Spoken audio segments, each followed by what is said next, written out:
عبداللہ صاحب یہ بتائیے، آپ کے والد پوری زندگی پاکستان کی جو نظریاتی سرحدیں ہیں اس کی حفاظت کرتے رہے، پاکستان کی جغرافیائی سرحدوں کی حفاظت کرتے رہے، آپ پاکستان کی نظریاتی سرحدوں کی حفاظت کے لیے صبح و شام لگے رہتے ہیں. سب سے پہلے بتائیے، اچھا وہ ریفلیکشن آپ کے والد میں بھی نظر آتا تھا ان کی گفتگو میں، اور وہ ریفلیکشن آپ میں بھی نظر آتا ہے. پہلی اسلامک اسٹیٹ میں اسلام کا جو دفاعی نظام ہے جسے کائنات کے سب سے عظیم ترین جرنیل نے مرتب کیا، خود مرتب کیا، وہ کیا تھا، ذرا وہ لوگوں کو بتائیے.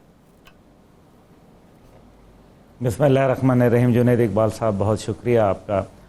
میں تھوڑا سا جو ابھی موضوع ڈسکس ہو رہا تھا اس پہ بھی گفتگو کی اجازت دیجیے گا مجھے. جناب دیکھیں، سب سے پہلے جو ہمارا معاملہ ہے وہ ہے حضور پاک صلی اللہ علیہ وآلہ وسلم کی ثابت قدمی ثابت ہوتی ہے کہ مشکل وقت کے اندر بھی وہ ثابت قدم رہے، اور اللہ تعالیٰ کے اوپر اتنا یقین کامل تھا کہ وہ اپنا ملک بھی جو ہے وہ اپنا علاقہ چھوڑ گئے.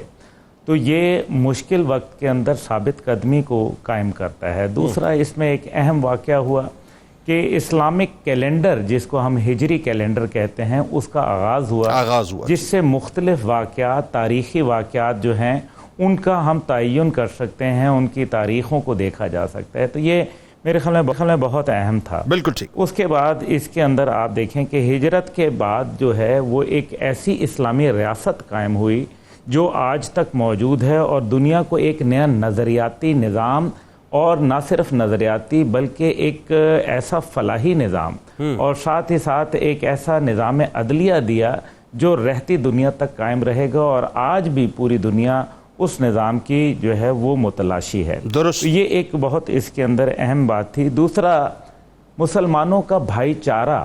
دیکھیں، دو مختلف لوگ تھے، ایک یثرب کے لوگ تھے، مدینہ کے لوگ تھے. ان کے آپس میں جو بھائی چارگی قائم ہوئی، اس کا مطلب ہے کہ پیس اینڈ پراسپیرٹی جو تھی مکے اور مدینہ کے کے لیے دو مختلف قومیں جو تھیں وہ آپس میں بیٹھ گئے، آپس میں پیار کے ساتھ، اور ایک اتفاق قائم ہوا، اور ایک واحد لیڈرشپ کے نیچے اسلامی ریاست کا قیام ہوا.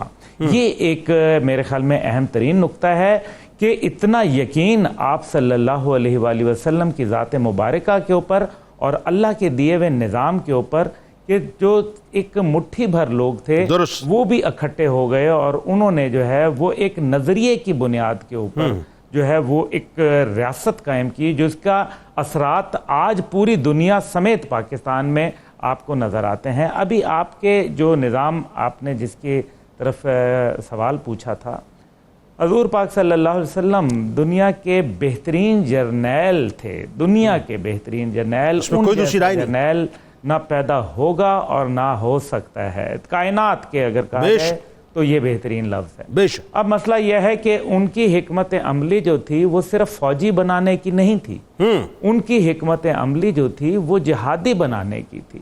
ہم بھی پاکستان میں صرف فوجی نہیں ہیں، ہم پاکستانی فوج جو ہے جہادیوں کا ٹولہ ہے، اور یہ جہادی جو ہوتے ہیں، یہ جو عمل ہم کرتے ہیں، جو 65 کی جنگ میں آپ نے لوگوں کو سینے پہ بم باندھے دیکھا، یا کارگل کے اندر کیپٹن شیر خان کو دیکھا، یا عزیز بھٹی کے سینے پہ گولہ کھاتے دیکھا، یہ وہ تمام لوگ ہیں، یا راشد مناس کو جہاز ڈبات اپنا جو ہے کریش کرتے دیکھا.